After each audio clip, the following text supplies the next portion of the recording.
The magical key. Lyra stayed by her grandmother's grave even after everyone else had left.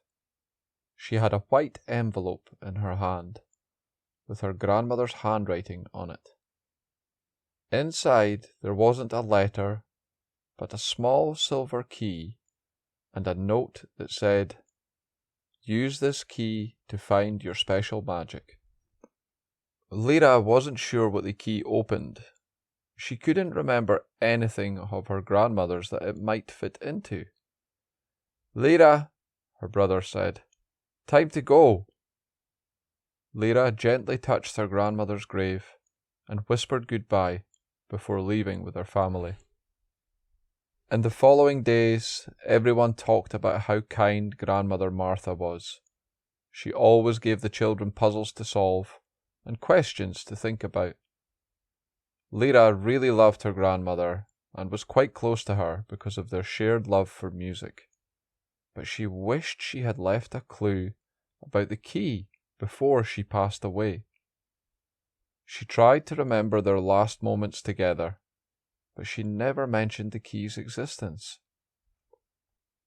Lyra started by testing the key in every lock around the house. She tried it in the grandfather clock in the living room, and even in her mother's jewellery box, but it didn't fit anywhere. One evening her mother asked, "Are you okay, honey?" "Yeah," Lyra replied. "Grandmother left me this key, but I can't figure out what it opens." Her mother smiled warmly. "You'll figure it out, dear. I'm sure of it.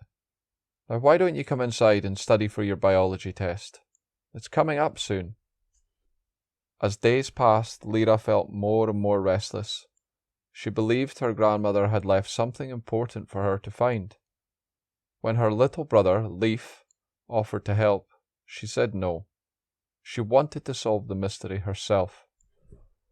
"Why not search through your grandmother's things?" her friend Eva suggested. "Maybe the key fits something she had."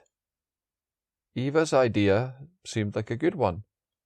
The next weekend, Lyra got permission from her parents and went up to the attic where they had kept her grandmother Martha's things in boxes. They were planning to give away most of them, but no one was ready to do that just yet. As Lyra looked through her grandmother's stuff, she felt sad. She remembered her warm hugs and her nice smell. Her scent was still in the air, as if her grandmother had just been there in the attic moments ago. Lyra started by looking through her books and old diaries. She spent the whole day in the attic, but couldn't find any answers. Before going downstairs, she picked up her grandmother's photo album, wanting to see her again. After dinner, the family gathered and looked through the photos of Grandmother Martha's younger days.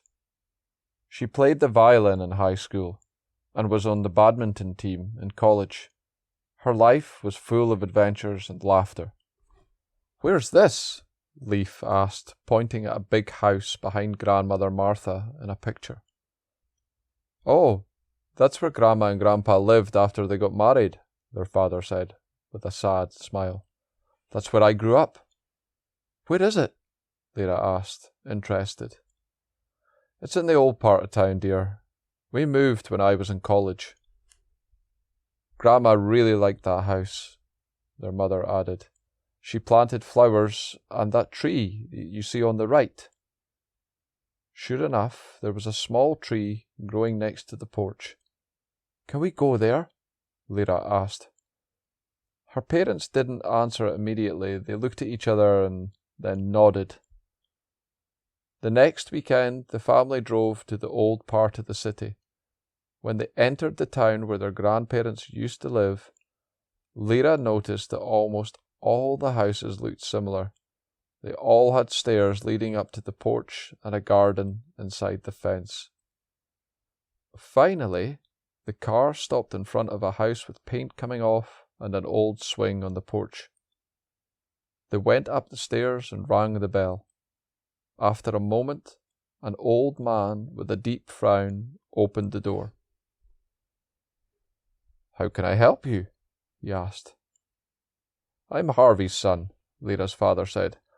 My parents sold this house to you many years ago. At this, the man's eyes widened, and he welcomed them inside.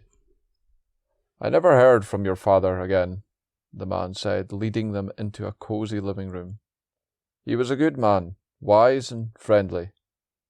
My parents have both passed away now, Lyra's father said sadly, and my kids wanted to see the house where I grew up. That's great, the man replied.